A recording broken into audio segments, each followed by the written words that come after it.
Dear students, मैं Sonal Meena, assistant professor geography, government college Saipau Dholpur से। BA तृतीय वर्ष में द्वितीय पेपर भारत भूगोल के अंतर्गत हम भारत में मिट्टी से संबंधित प्रमुख समस्याओं के बारे में पढ़ रहे थे। उसी क्रम में हमने मृदा अपरदन की समस्या के बारे में अध्ययन किया। इससे पहले के लेक्चर्स में मैंने बताया आपको कि मृदा अपरदन क्या होता है, क्या इसके कारण होते हैं, क्या प्रकार है, क्या प्रभाव है। इस लेक्चर में हम बात करेंगे कि मृदा की हमारे लिए क्या उपयोगिता है, साथ ही हम मृदा का संरक्षण किस तरीके से कर सकते हैं। मृदा जो है वो हमारे जीव मंडल में ऊर्जा और जो पदार्थ हैं उनके स्थानांतरण के लिए एक माध्यम के रूप में कार्य करती है।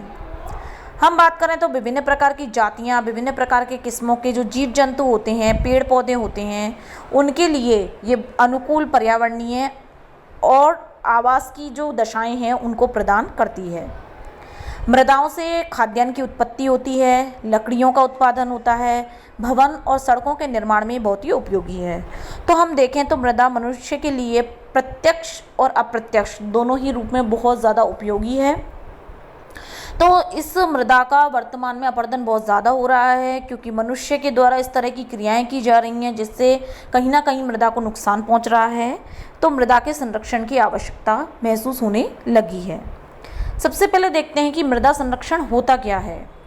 मृदा संरक्षण में हम उन सभी विधियों को या उन टेक्निक्स को शामिल करते हैं जिसमें मिट्टी जो होती है उसको अपने स्थान से हटने से हम रोक सकें।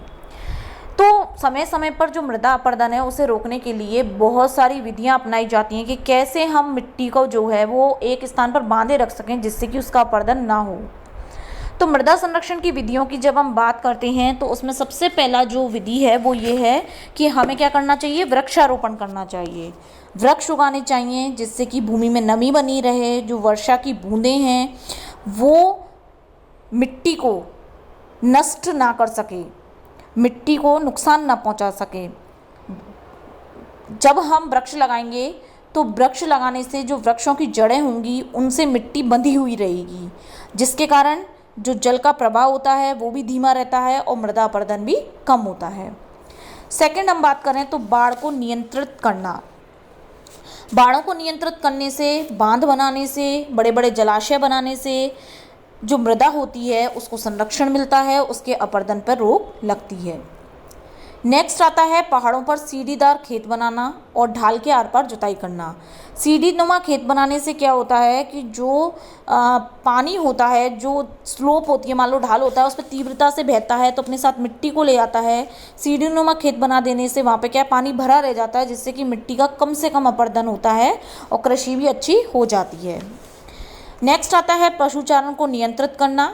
अनियंत्रित रूप से जो पशुचारण होता है, जो वनस्पति आवरण को नष्ट करता है, उसको जो है हमें रोकना चाहिए। जो स्थायी चारागाह बना दिए जाते हैं उन पर भी हमें रोक लगानी चाहिए। कृषि योग्य जो भूमि है उसको कम से कम परती छोड़ना, यानी खाली ना छोड़ करके उस पर कुछ ना कुछ फसल का उत्पादन करते रहना चाहिए।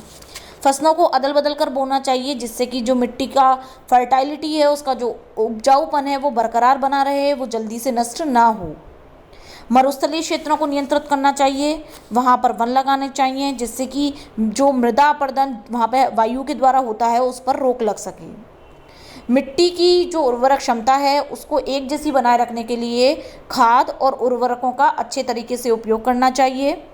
स्थायी कृषि क्षेत्र विकसित करना चाहिए, क्योंकि स्थानांतरित कृषि में क्या होता है कि वनों को काट दिया जाता है और काट करके फिर उन्हें खेत में तब्दील करते हैं। उसके बाद में वो भूमि बेकार हो जाती है तो बाद में उसमें मृदा अपरदन होता है। तो स्थानांतरित कृषि के स्थान पर स्थायी कृषि को बढ़ावा देना चाहिए। वेदिकाकरण करना चाहिए। वेदिकाकरण में क्या होता है कि जो पहाड़ी डाल होते हैं उनमें क्या बनाते हैं हम, सीढ़ीनुमा खेत बनाते हैं। तो जल क्या होता है, रुक रुक करके बहता है। इस तरह का जो कार्य है वो भारत में असम, मेघालय, पश्चिमी बंगाल, हिमाचल प्रदेश, उत्तराखंड में किया जाता है। समोच्च रेखीय जुताई अपनानी चाहिए। इसमें जो ढाल वाली भूमि होती है उस पर समोच्च रेखा के अनुसार कृषि क्रियाएं करते हैं जिससे कि जो ढाल की प्रवणता होती है वो रुक जाती है और वो जल के बहाव को नियंत्रित करती है। जल का बहाव कम होगा तो मृदा अपरदन भी कम होगा। नेक्स्ट आता है पलवार बनाना। पलवार बनाने से जो वायु अपर्दन है और जो जल अपर्दन है दोनों ही कम होते हैं।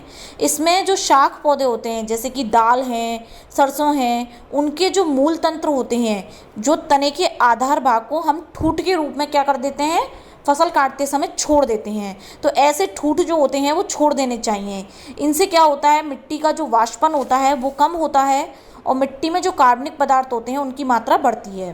तो ऐसा होने से जो मिट्टी की नमी है और जो मिट्टी की उर्वरता है वो बढ़ जाती है, उसका अनुपात बढ़ जाता है।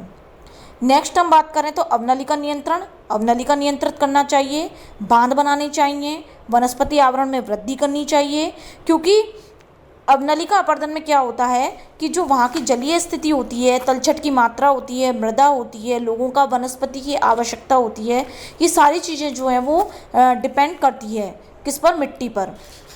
तो जो अवनलिका अपर्दन होता है अगर हम उस पर रोक लगा देंगे तो उससे क्या होता है कि मृदा की जो उर्वरता है वो बनी रहती है।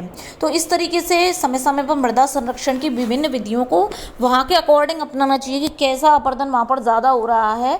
तो जो मृदा अपर्दन के प्रकार हैं उनको भी ध्यान में रखना चाहिए। तो इस तरीके से हमारा जो भारत में मिट्टी से रिलेटेड टॉपिक है वो कंप्लीट होता है। इसके बाद में अब हम अगला जो नेक्स्ट टॉपिक स्टार्ट करेंगे वो करेंगे भारत के अपवाह तंत्र के बारे में। भारत का अपवाह तंत्र कैसा है, कौन कौन सी अपवाह प्रणाली है, तो उसके बारे में हम अपने नेक्स्ट लेक्चर में पढ़ेंगे।